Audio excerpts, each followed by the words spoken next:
I'm meeting with Rob Aubrey today, a real estate broker, and he's going to talk to us specifically about some of the pitfalls people fall prey to in divorce specifically.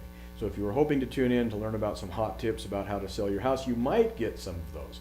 But this is about the situations that arise in divorce when people are a little more desperate or a little more concerned, and how best to handle those. So Rob, what brokerage are you with? First I want to say thanks for having me, Eric, and I'm the owner and principal broker of Aubrey and Associates Realty.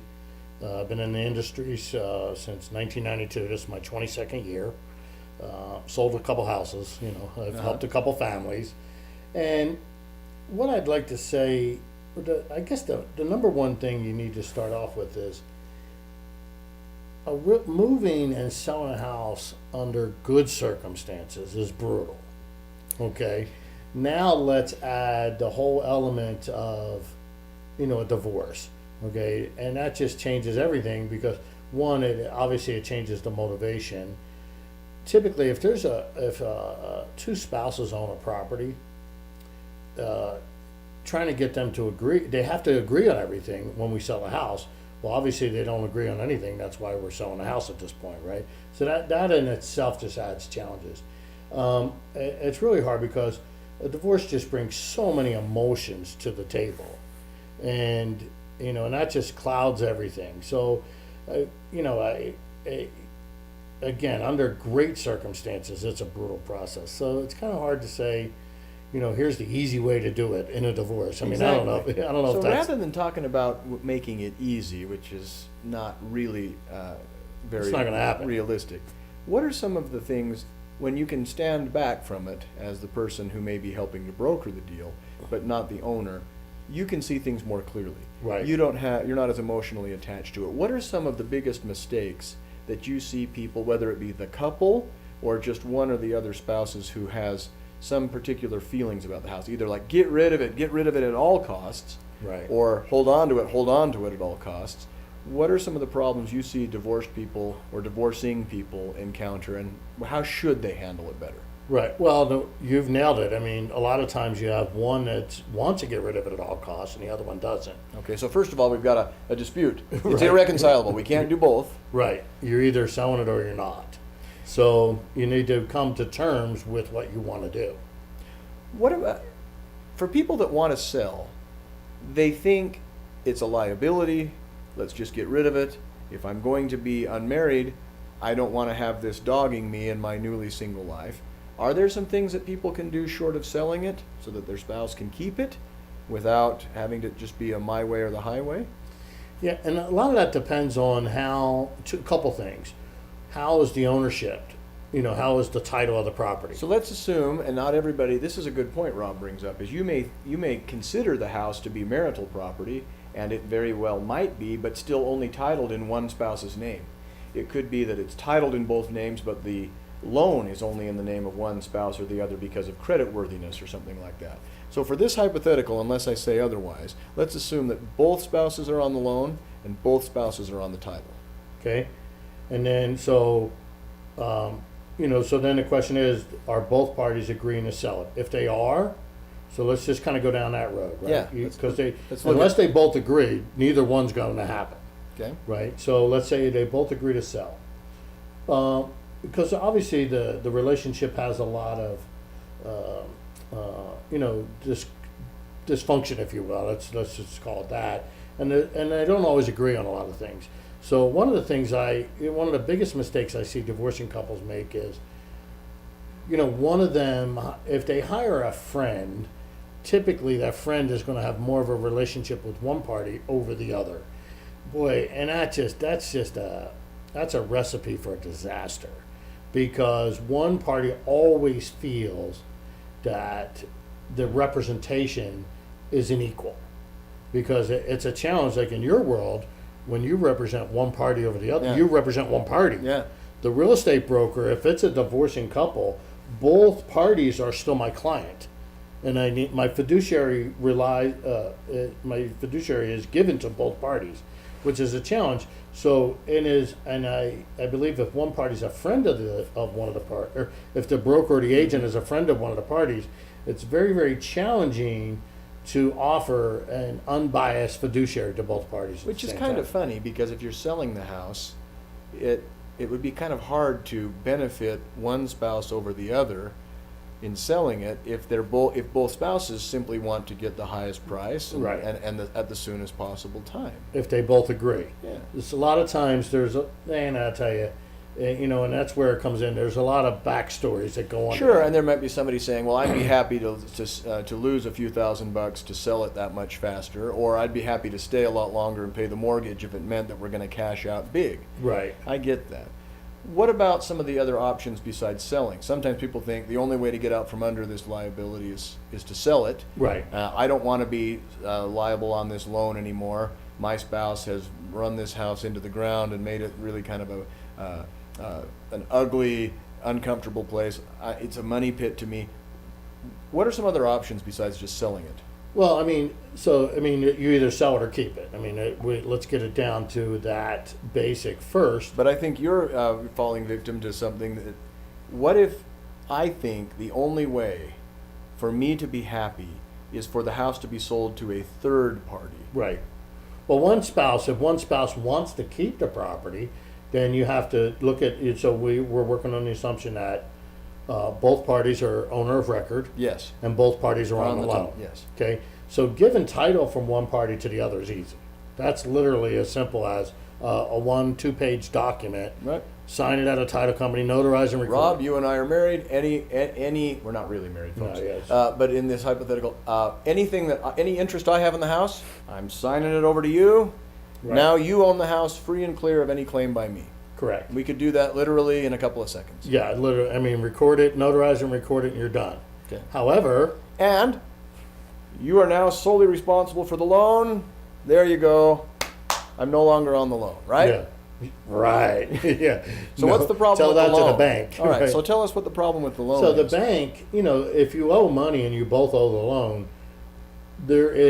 why would a bank release one of their parties that could possibly be a payment? Right? The bank's number one goal in life is to collect the money. Why go from 2 people we can collect from To one. down to 1? That's not going to happen. So one party would have to get a loan and pay off the existing loan. Which essentially is taking one party off the loan. What you're really doing is selling the house to your spouse. Yeah, that's pretty much And the it. bank is then refinancing your purchase of a new house, Right. being the same house you're in, but now you're the only person on the loan. Right, and so one party would have to qualify over the other. Most cases they don't. That's where you really run into your biggest issue. Most cases they don't, unless the remaining spouse is, typically they don't own their own income because they were usually a 2-income family and both incomes required to purchase the To get home. the house. You So know. you're either going to be getting out of that house and into an apartment Two or a smaller condo ones, right? or a smaller house. Let me ask you this too. Some people get in a situation where it's not just a matter of selling it, but it's a matter of short selling. Right. Let's move on and talk a little bit about that. I got to be honest, I know the general definition of a short sale, but for those people that don't, let's talk a little bit about what a short sale is, Okay. why it can be so seductive, and what risks you're taking and what the downsides are. The benefits and the downsides. Well, first of all, let's get clear on what a short sale isn't. It's not short. It's not short. They take a long time. Okay. Why is So- it called a short sale? Well, because, and that's what I was going to get to. Short means the proceeds of the sale are not enough to pay off the existing loans or debts or encumbrances. So the money that's showing up at the table is short. Yeah, you're short the ability to pay off the Right. loan. So that's it. So it has nothing to do with time. And if you owe more than it's worth, then you have 2 options: either pay and stay, or short sale. That's it. If you have assets, then outside of a retirement fund, the bank's going to want it. You can't just say, "Well, I got 50 grand in a bank, and we're going to sell the house 30 grand short." Right. Banks are going to be, they want their money, because if you have it, they should get it, and they're entitled to it. You've agreed to pay. So if there are no assets to pay, if all the total assets can't pay off the debt, then it's a short sale. at that point, if neither one can afford it, then it's probably your best option. I don't, and a lot of times short sales can be delayed by, not showing up with paperwork timely, and then allows one party to stay into the property. If one party's staying there, they can sometimes get a free ride. And the truth is, in that scenario, that may seem fun or the right idea at the time. I don't know if fun's the right word, but what I've learned. Well, it seems almost too good to be true. Great. Yeah. We're Yeah, no longer rent-free. liable on the house, and we didn't have to pay it off. We actually got away with paying less than we would have if we'd have stayed. Right. Now I can live here rent-free. And that seems okay, but the best advice I ever give people in that type of scenario is, look, the sooner you finish this, the sooner you can move on with your life. Let me ask you another question that some people just don't think about. If it's a short sale and you're $30,000 short of paying off the loan, who's responsible for that? You didn't have to pay it, Right. but what happened? What does the bank do? Yeah, the bank, they can put a judgment against you, a personal judgment. There was some laws, the Mortgage Debt Forgiveness Act, that expired. If I'm not mistaken, that expired. At least at the time that we recorded this. Right. Yeah, and what that really meant was you weren't, and really all that was is you didn't owe the income tax. Because the way it works is if the bank closes and they say paid in full, so on their books, they've received the money. So because they didn't receive the money, they had to issue you a 1099. That's right. In other words, they loaned you $200,000, but it got sold for $170,000. Right. So They gave you $30,000. Right. If not, they have to take it as an Right. income. That's income to you, so you're going to get a 1099 and pay Right. taxes. So yes, you got your house short sold, but you're going to have a giant tax bill. Correct. Now there are ways around that. If you can, and this is where real estate 101. See an accountant. I am not a tax advisor. However, after 22 years, I've kind of overheard a couple accountants before and done my own reading. But there's ways that if you can prove your insolvency at the time of the sale, then you can be off the hook for the tax. So short sales aren't short when it comes to time. No. And be prepared to talk to a real estate agent, a broker, an accountant, a lawyer, and you might have to spend a little cash, but at least you're going to have your eyes open. Right. And know if this is the right thing for you to do. Right. There's just no easy, just sign here and we're done. No. No, Okay. banks don't, you can say, banks are in the business to collect money. Let's talk a little bit about the similarities and differences between a short sale and a foreclosure. Right. Go ahead. One item on that was, if you're so upside down and you've got judgments coming after you, you're all over the judgments on that. Bankruptcy is an option that the debt would be, there's no more debt, Okay. so there's no more tax. So you can kind of wipe it out with that. And again, you need to talk to an attorney. And as real estate brokers, we get involved in taxes and law and bankruptcy and, divorces, and, we get all these questions all the time.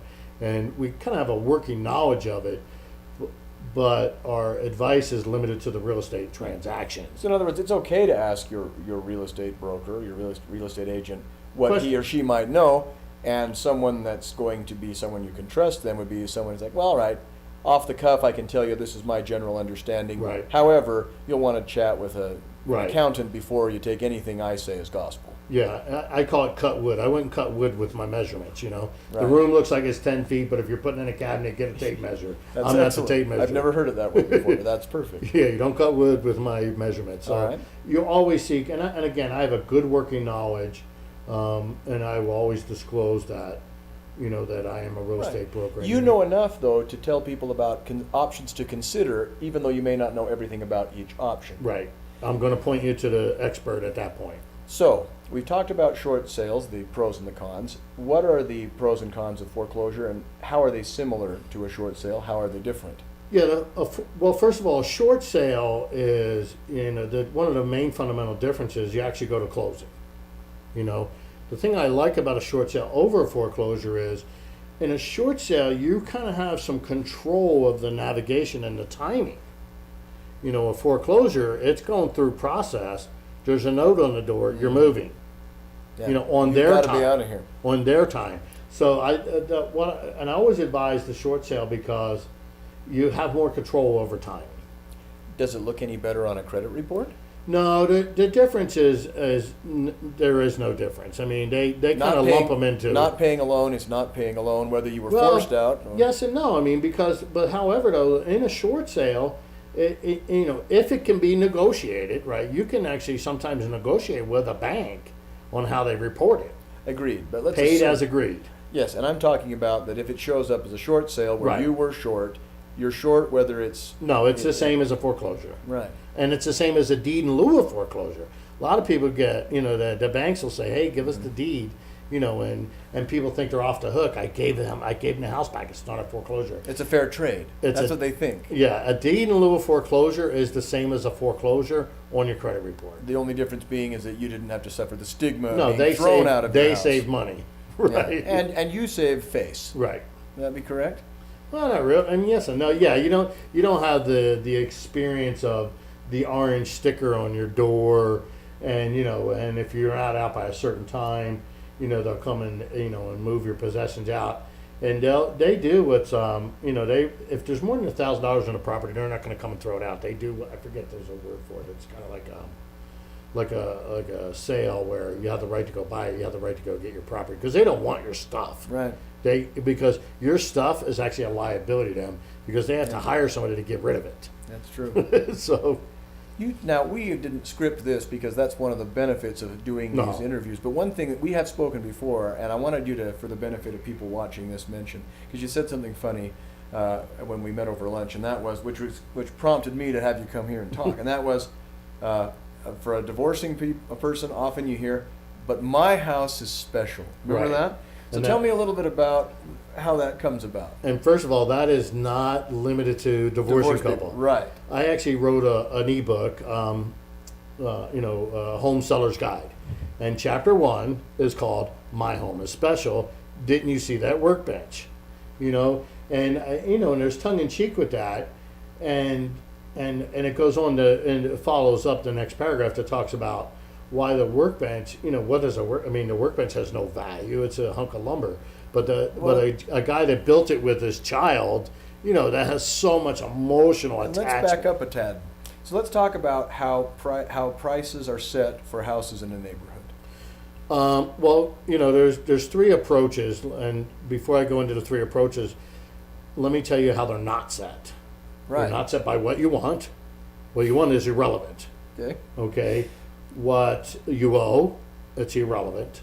Yeah. If I don't want to pay $200,000 for a house that you owe $200,000 on, if I want to pay $150, you'll either take my $150 and take a loss, or I'll go to somebody else. Right. I don't have to pay what you owe on the house. No, Yeah. I don't have to pay what you want. Yeah. I mean, if we can't, market value is whatever a buyer and a seller agree to. That's right. Period. That's what market value means.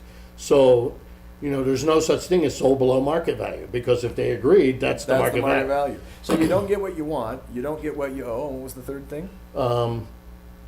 Let's see. So it's irrelevant what you want. It's irrelevant what you owe. Those are the two main ones. Those are the two things. So then we get into the special. Hey, but my house has a circular driveway that I put in a few years ago, and nobody else does. Right. So Rob, considering that the house to my left and the house to my right were all built at the same time as my house, Okay. same basic floor plan, but I have put in a circular driveway, and I've got the receipt right here. And I paid $30,000 to that cement contractor. So if the house to my left and right is worth $300,000, mine is worth $330,000, right? Wrong. But Rob, Yeah, exactly. my house is special. So that's what you hear all the time, and it has so basically that's the other one. What you paid, I guess, what you owe, right? What you paid is irrelevant. So if just because you have that, so in other words, if let's say you have two houses for sale, and one of them has, and we'll use the cars. I mean, I always use the car analogy, right? Okay. You have two cars for sale. One car's for they're both for $20,000. But the one car A has, has a navigation system, has all the, fancy Bluetooth for your phone. Yeah. It's got a great Tinted sound. windows. Yeah, it's got all the sport package, right? And they're both $20,000. The other one is just plain.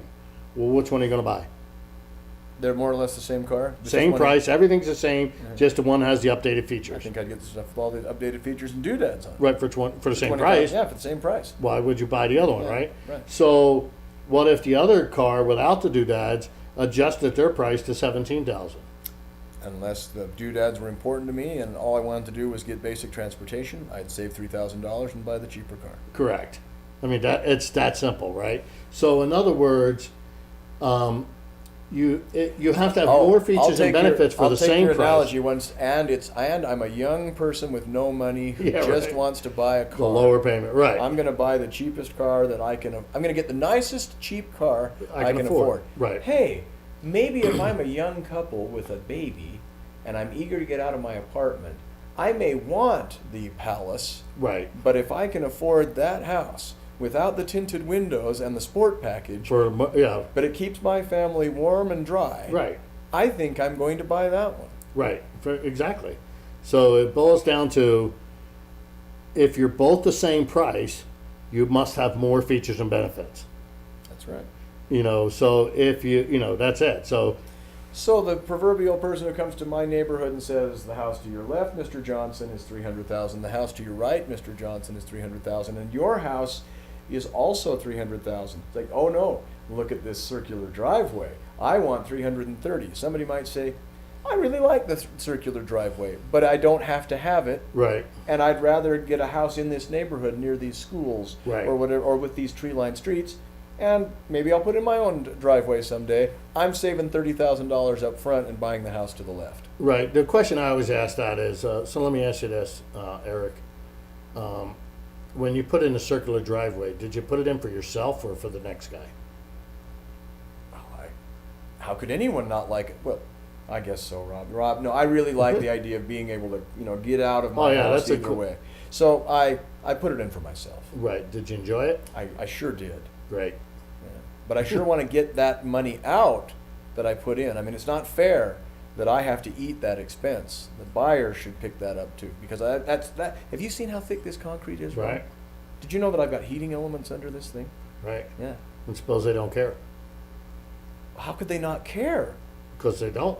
Doesn't matter. It's not valuable to them. Yeah, period. Same kind of a thing. Some people might say, ooh, look, tinted windows. Somebody might say, I don't care if people can see in through my windows. Right. Well, I paid $800 for this tinting. Doesn't matter to me. Yeah, I just want your car. If it's a used car, I just want your car. Right. I just want to buy this particular car. I don't want to buy the tinted windows. I'll take them if I must. Same Right. kind of a situation. And different things float, different boats. I mean, You mentioned another thing too, when people will say, hey, upgraded carpet, a new roof, right. recent updated wiring. That Right. ought to drive the price up, right? Well, it depends. A new roof. A new roof just means it doesn't leak anymore, right? Is that? That was the thing I wanted you to point out, is that folks, people when they're buying a house, when I buy a house, if I buy a new house and someone says, hey, the roof is new, I might say, good. So it doesn't leak? Yes. Oh, look, there's new carpet. Good. So there aren't stains and crap all over it? right. I'm Yeah. not particularly impressed with new carpet because I expect the good carpet to be good already. And clean, right? So here's what happens, and here's how it plays out emotionally. If you've ever painted a room, if you ever had a house and you had old carpet, it was clean, but it was just old and dated, worn, but still, and then the walls were just a funky color, and you went out and you got new carpet and you painted the room and you got new light fixtures. Man, the room just looked, the difference was just mind-boggling, because you remember the shag rug and the Orange paint. yeah, and the felt wallpaper, right? But the other buyer didn't see. So the buyer walks in and goes, well, it's got carpet and neutral colors. Yeah. It's supposed to be that way. This is a nice looking house. Right. So typically what happens, what I call, two things. So when a seller adds, paint, let's say that's a +5. They add carpet, that's a +5. They add a roof, that's a +10. But the problem is, if they needed those, then they started out with a -5, a -5, and a -10. So they started out with a That's -20. right. And then when they added the +5, the +5, and the +10, they really brought it up to 0. Okay. Now there may be some value to it, but it's not a plus. It's not going to be a positive 20. It's just going to get you near the 0 line. All right, a couple of more, or I should say, a little more pointed questions. Real estate agents don't really care what this sells for, because as long as we sell it at a profit, they're going to do just fine. I have a feeling my real estate agent is trying to undercut the price on this for a quick turnaround. How serious a concern should that be? You know, two things. One is you can overprice a property and sit and languish. I mean, if you're not getting activity and action inside of, a couple weeks or 30 days, then you're simply overpriced. Now, the other side of that is it's virtually impossible to underprice it, because if it's seriously underpriced, you'll get many offers on the first day, and it'll actually drive the price back up to natural value. That's interesting. I hadn't thought of that, yeah. Yeah, I mean, because if it's, if everything's 300,000, So it could be a savvy sales technique. yeah, it actually is. There's a book. It was a book. How to sell your home in 7 days or something like that. And the idea and the whole concept there was to offer it, to take it out to market at a pretty aggressive price. Not 100,000 for 300,000, but Sure. $300,000 house, you're at 250. And what they would do is they would have, and the concept of the book was, you had 2 appraisals sitting there, you had 2 inspection reports from 2 different independent inspections, and you had to come in, and everybody got a week to look at the house, and then you had a week to make your highest and best offer. So because You started a bidding war. right, and you removed their conditions, right? We know it's worth X. Here's the inspections, and I always recommend to get an inspection and repair the things that aren't going to go away, right? I mean, Sure. if there's issues with electrical that may be safety issue, and it's a few $100s. Let's not wait for the buyer's inspector to point it out and start a negotiation and making people nervous. Let's just correct them. But anyway, so back to the bidding war, it'll actually drive the price up to natural market. Natural market, that's cool. You know, All right, another concern, especially for somebody where money is tight, quite frequently in a divorce situation. I'm just going to for sale by owner it.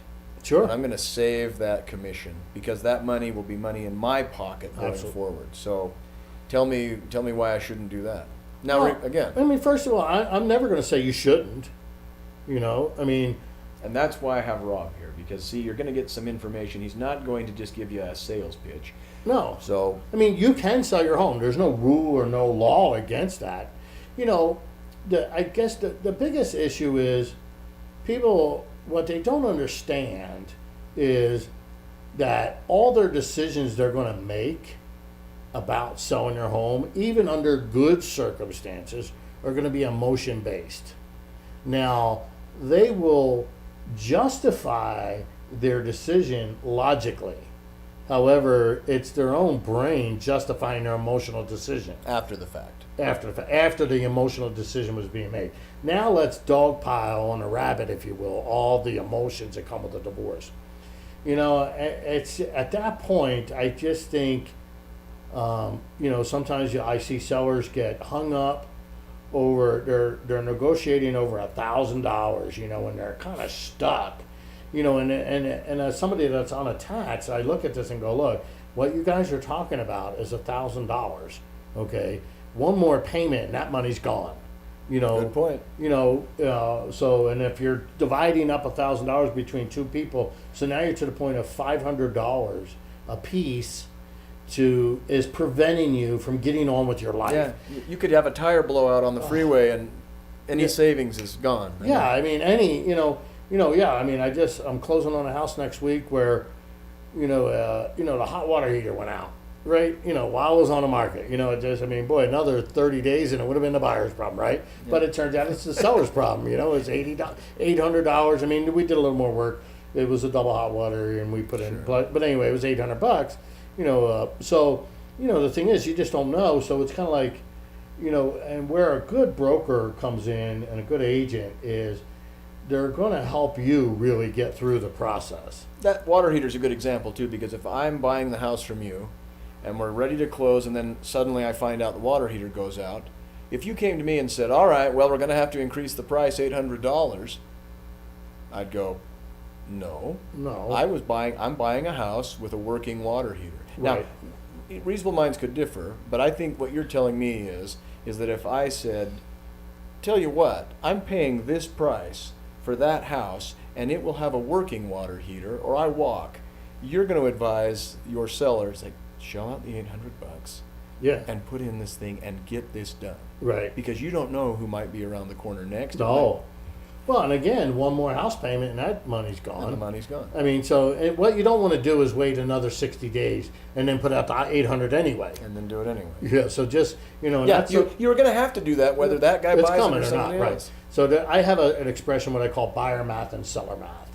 Let me talk about buyer math and seller math. So the way a seller views the math is this: if I have a house that's worth $300,000 and it needs if I have a house that needs $20,000 in upgrades to make it worth $300, right? Because my house hasn't been upgraded. All the homes in the area that are selling at $300 are upgraded, and I need 20 grand to get it there. Well, the seller says, well, then my house is worth 280. However, here's the way a buyer views that, right? Because that's basic math. I mean, that's pure math. That's pure math. Buyer says, well, if I have to spend 280 and then come up with another 20,000 after closing, then I might as well just buy one that's already done, because I don't need the 20,000. I only Right. need 20%, Right. or And 5% of the And I 20,000. move in immediately, and I don't have to worry about sweat Right, equity. no and- contractors, all that kind of stuff. So if the house needs 20,000 after closing, which is a lot of cash to come up with after closing, then the house is only worth 260 to me. Yep. Because Another good point. yeah, that's what I call buyer math and seller math. Because I'm not gonna, I just assume, because the buyer, remember, the buyer doesn't have to come up with the 20,000 on a house that's already redone. They only have to come up with their down payment, an additional down payment of 20,000. In a divorce setting, is a house an asset or a liability more often than not? Well, I'm a big Robert Kiyosaki fan. He wrote Rich Dad Poor Dad, and basically he says, unless the house generates positive cash flow, it's a liability, right? We view a house as an asset, and it is. I mean, don't get me wrong. I'm not saying don't buy a house because it's not an asset. In a divorce, if there's equity, then it's an asset. You need to get rid of it. I think, but that's a tough question, because it really boils down to what the agreement is. I mean, if you agree to sell it and there's equity, well, now it's an asset. If you can't come to terms, or if you're unable to sell it, now it's a pure liability. Pure liability. I mean, you have taxes, insurance, maintenance and payments, and just, and Even then after you sell it, there might be a deficiency, and you're going to have Yeah. to divide that between you and your spouse. right, or decide how that's going to be That's how divided. it's going to be done. And between you and I think, if you're going through the divorce, I think sticking around in the property where you have all these memories and emotions, I personally don't think that's healthy. I think the thing you can do most for your emotional health is to create a new life. Yep. Because you have a new life, whether you're coming Whether to you terms. want, Yeah, it's coming. It's just a question of how fast you get on with it. And I always think, and there's reasons to stay in one place. Sometimes with children involved, you want to maintain some type of stability. Everybody's situation does have a unique aspect to it. Yeah. But generally speaking, you would say, generally speaking, just get out from under the house, get out from under that liability, that risk. Right. Move on with your life. It's not going to be easy necessarily, No. but you've made one less hassle for yourself. Yeah, because you're getting on with your life, whether you want to or not. That's it's not a question of whether you want to. You are, and the sooner you come to terms and embrace that, the faster you'll get on with it. All right. Rob, thank you so much for spending this time with us. No, Come back and see us that's my again absolute sometime. pleasure. Appreciate it. Yeah, thanks, Eric. So, that's it.